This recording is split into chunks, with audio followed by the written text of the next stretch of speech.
Ancient Egyptian education was a cornerstone of their civilization, laying the groundwork for their administrative and cultural advancements.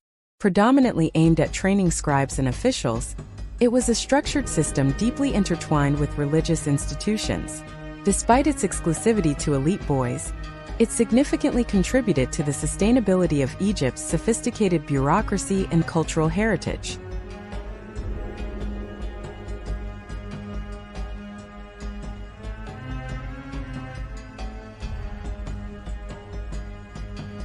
Boys needed an education to be useful in ancient Egyptian culture. When they were young, boys learned skills from their fathers. They learned to fish, hunt, and work in the family's fields. As a boy grew, his father would decide what type of education he would receive. For some of the poorer boys, all he could learn was his father's trade. However, some fathers wanted their sons to have a better life. But this was very costly.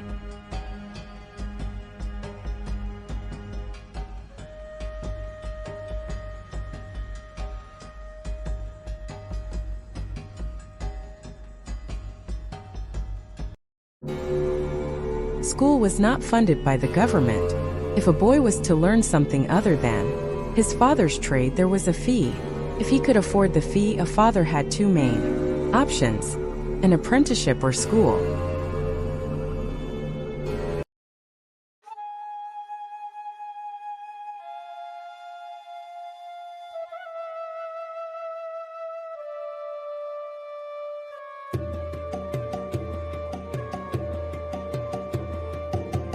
Artisans and craftsmen offered apprenticeships to boys.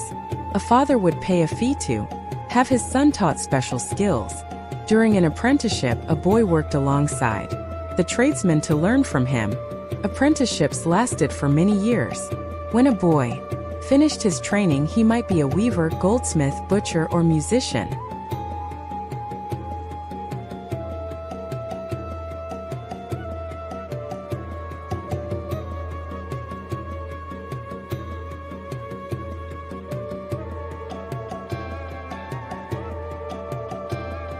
In schools, boys were taught reading, writing, and arithmetic.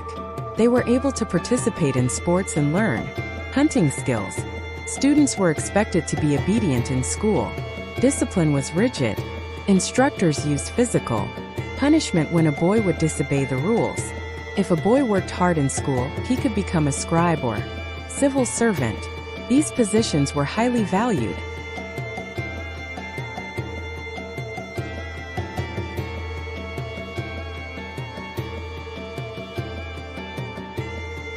Talented boys could also move up in society.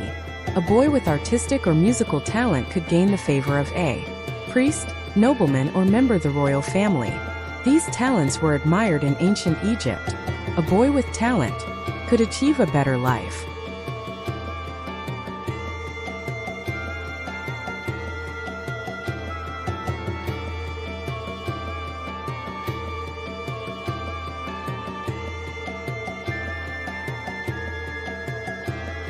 While boys were off learning, girls stayed home with their mothers.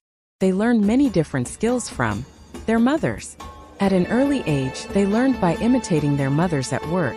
As girls grew older, they began to help with small tasks in the home.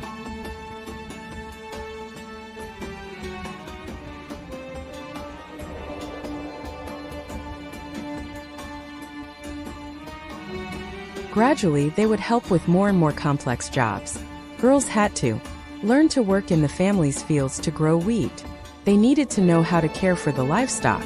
They learned to bake bread, prepare meals, and spin flax into linen cloth.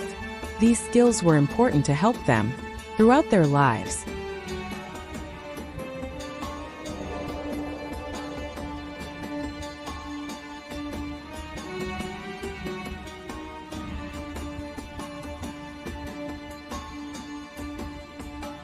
All ancient Egyptian children were taught to be well-behaved.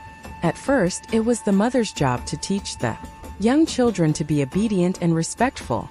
When children were 4 or 5 years of age, their dads took over. Fathers used the books of instruction or wisdom to train their children.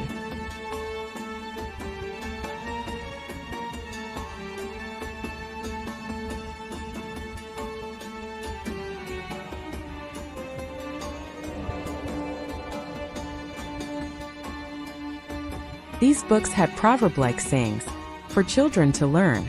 These sayings helped children learn good sense, charity, and rules for life. It was very important for parents to have children who were accepted in society.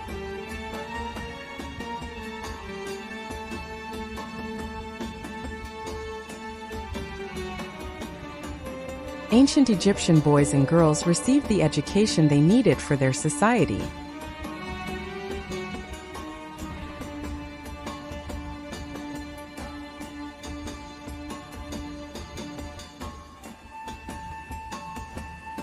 It may not seem fair that the girls didn't go to school, but it worked for the Egyptians. They had a strong civilization for thousands of years.